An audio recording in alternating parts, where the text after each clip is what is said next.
I sat in the back of Mitchell & Sons Manufacturing's annual shareholder meeting, watching my stepbrother Cameron preen at the podium. 10 years of being told I didn't belong here, and now I was about to show them just how wrong they were. As interim CEO, Cameron announced, I'm proud to continue the Mitchell legacy of excellence. Right. The same legacy that had excluded me since my mom married David Mitchell when I was 12. The same legacy that had paid for Cameron's MBA while I worked 3 jobs to put myself through engineering school. Despite recent setbacks, Cameron continued, glossing over the company's plummeting stock price, we remain industry leaders in innovation. I checked my watch. Any minute now. The door opened, and William Chin, CEO of Chin Global Industries, Mitchell & Sons' biggest client, walked in. Cameron's practiced smile faltered slightly.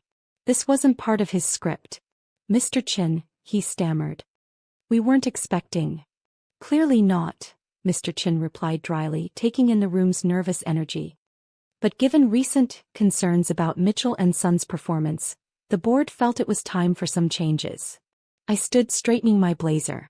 At 32 I was younger than most executives in the room, but a decade of fighting twice as hard had aged my resolve. Everyone, Mr. Chin announced, meet your new CEO Alexandra Torres. The room erupted in whispers. Cameron's face went from confused to horrified as I walked to the podium. Behind him my stepfather David Mitchell choked on his water. But she's not. Cameron sputtered. She's not real family. No, I agreed, taking my place at the podium. I'm better. I'm qualified. I pulled out the acquisition papers Chin Global had been quietly preparing for months. Now, shall we discuss the future of Mitchell & Sons? Or should I say Mitchell Torres Manufacturing? Cameron's Mont Blanc pen clattered to the floor as the reality sank in. The stepsister they'd dismissed was now their boss. The boardroom felt smaller with everyone squeezed in for the emergency meeting. Cameron sat slumped in his usual seat, the one he'd inherit from his father, or so he'd always bragged. David Mitchell's face had aged 10 years in the past hour. Let's review, I said, pulling up the company financials on the screen. 3 failed product launches in 2 years. Market share down 40%. And most concerning. I clicked to the next slide, quality control issues that nearly lost us the Chin Global contract. Those reports are confidential, David protested weakly. We're confidential, I corrected. So I have full access, including to the hidden folder marked Family Matters. Cameron shifted uncomfortably. We both knew what was in that folder, documentation of every time they'd passed me over for promotions, every project they'd given him credit for despite my work. While you were protecting the Mitchell name, I continued, I was protecting the business. Who do you think flagged the defects in the Chin Global shipments before they went out? That was anonymous. Cameron sat up straight. Was it? Or did you just never bother to check who your quality control manager was? I pulled up my old employee file. Lucy Torres, the name I used after you blocked my applications under Alexandra. David's face reddened. You infiltrated our company? No, I earned my place in it. Multiple times. Under multiple names. Because apparently, merit only matters when you don't know it's me. Mr. Chin, who had been quietly observing, spoke up. Ms. Torres's work saved Chin Global millions in potential recalls. When we learned she was the same Alexandra Torres whose engineering innovations we'd been tracking. You orchestrated this takeover, Cameron accused. Actually, I smiled, you did. Every time you chose nepotism over talent. Every time you signed off on subpar work because it came from real family. I gestured to the stock charts. The results speak for themselves. The board won't stand for this, David tried one last time. The board already voted, Mr. Chin interjected. Unanimously. After seeing Ms. Torres's proposed restructuring plan. I distributed copies of the plan, the one I'd spent years developing while watching them run my father's company into the ground. The company that should have been as much mine as Cameron's. First order of business, I announced, merit-based promotions. No more legacy hires. Cameron's face went pale. You can't just dash. Second, I continued over his protest, full audit of all project attributions for the past 5 years. It's time everyone got credit for their actual work. And what about us? David asked quietly. I pulled out 2 folders. That depends. Option 1. You stay but with revised roles based on actual qualifications. Option 2. Generous severance packages. You'd fire your own family? Cameron's voice cracked. Funny, I replied, remembering all the times they'd excluded me. I thought I wasn't real family. 1 month later, I stood in my father's old office, my office now, looking at the Mitchell & Sons logo being carefully removed from the wall. The Mitchell Torres Manufacturing sign was ready to go up, but I'd ordered a pause for one final meeting. They're here, my assistant Jack announced. Both of them. Cameron and David walked in, both looking distinctly uncomfortable in business casual rather than their usual bespoke suits. The past month had been educational for them. Nice office, Cameron muttered, eyeing the space he'd always assumed would be his. Very different. He wasn't wrong. Gone were the dark wood panels and hunting trophies. The space was now modern, open, with walls of awards, not for the Mitchell name but for innovations and patents. Many bearing my various aliases. How's the engineering department? I asked Cameron, who'd chosen option 1, staying with revised responsibilities. Humbling, he admitted. Turns out I don't know as much about our products as I thought. And the board meetings? I turned to David, who'd been demoted to non-executive director. Quieter, he replied stiffly. Since I'm not allowed to vote on family matters anymore.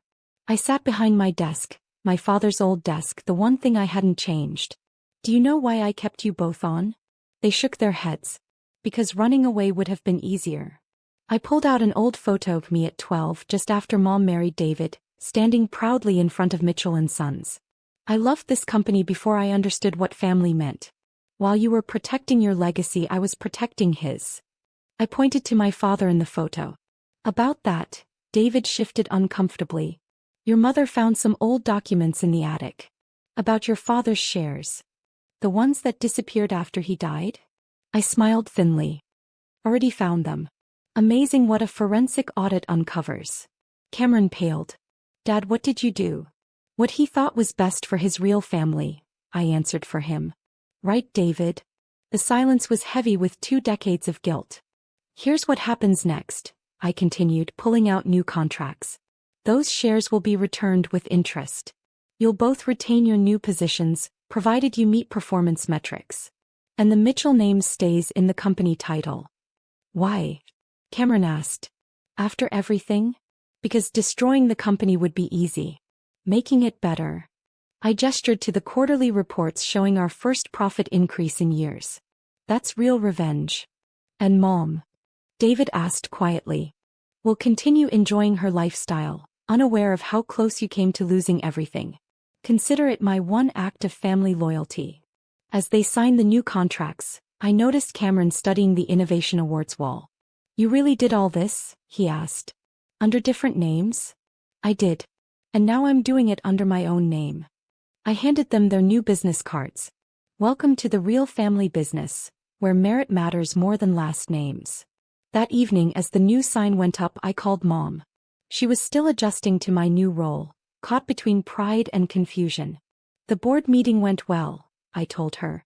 David and Cameron are adapting. I never understood why they fought so hard against you, she said softly. You're so much like your father. No, I corrected, watching the last rays of sun glint off our new logo. I'm better. Because I had to be. My phone buzzed with a text from our HR director. First round of merit-based promotions ready for review. I smiled, thinking of all the hidden talent about to be unleashed. Send them up, I replied. It's time everyone had a fair shot at the corner office.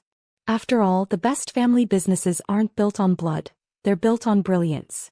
And I had 20 years of pent-up brilliance ready to shine. Miss Torres. Jack poked his head in. Chin Global's board sent over the expansion proposal. Perfect timing, I said, picking up my father's old pen. Let's show them what this family can really do. The next morning, a stack of personnel files waited on my desk, the first casualties of our merit review system. Among them was Gregory Mitchell, Cameron's cousin, who'd been running our R&D department into the ground for 3 years. The Mitchell Family Council is demanding a meeting, Jack said, handing me my coffee. They're calling it a violation of family tradition. I laughed. Family tradition is what got us a 40% defect rate in R&D. Schedule them for Friday. Also, he hesitated, your mother's here. Mom stood in the doorway looking uncertain in her designer outfit. She'd always tried to fit into the Mitchell world, even when they'd made it clear we were outsiders. The country club is buzzing, she said, sitting down. Margaret Mitchell, Gregory's mother, uninvited me from her garden party. Because I fired her incompetent son? Because you're dismantling everything they built. No, I corrected, pulling up Gregory's performance reports. I'm fixing everything they broke. Did you know Gregory approved faulty safety equipment last year? Equipment that could have killed people. Mom's face paled. But the Mitchells always said dash. The Mitchells say a lot of things, Mom. That's why I hired people who do things instead. As if on cue, Dr. Sarah Chin, no relation to William Chin, walked in. She'd been working as a junior engineer under Gregory, her innovations repeatedly stolen and credited to the Mitchell name. The new safety protocols are ready, she announced, then noticed my mother. Oh, I'm sorry, I can come back dash. No, stay, I said. Mom, meet our new head of R&D. Dr. Chin has 12 patents to her name, patents Gregory claimed were his. Mom's eyes widened. But he showed us the certificates at Christmas dinner. Forged, Dr. Chin said quietly. Like the safety reports. I watched the realization dawn on Mom's face. The same realization I'd had years ago about the family we tried so hard to join. There's more, I said gently. About Dad's shares. But before I could continue, Cameron burst into the office, face flushed. You fired Greg? The board will never dash. The board already approved it, Dr. Chin interrupted, steel in her voice. Along with a full investigation into the safety violations. Cameron deflated slightly, then noticed Mom. Aunt Linda, you have to talk to her. This isn't how family dash. Family. Mom stood slowly. Like when you told the scholarship committee Alex wasn't Mitchell material? Or when David blocked her father's life insurance payout. I stared at her. You knew about that? I found the papers last week, she said, hands trembling. In David's study. Along with letters from your father. Letters written before his accident. My heart stopped. What letters?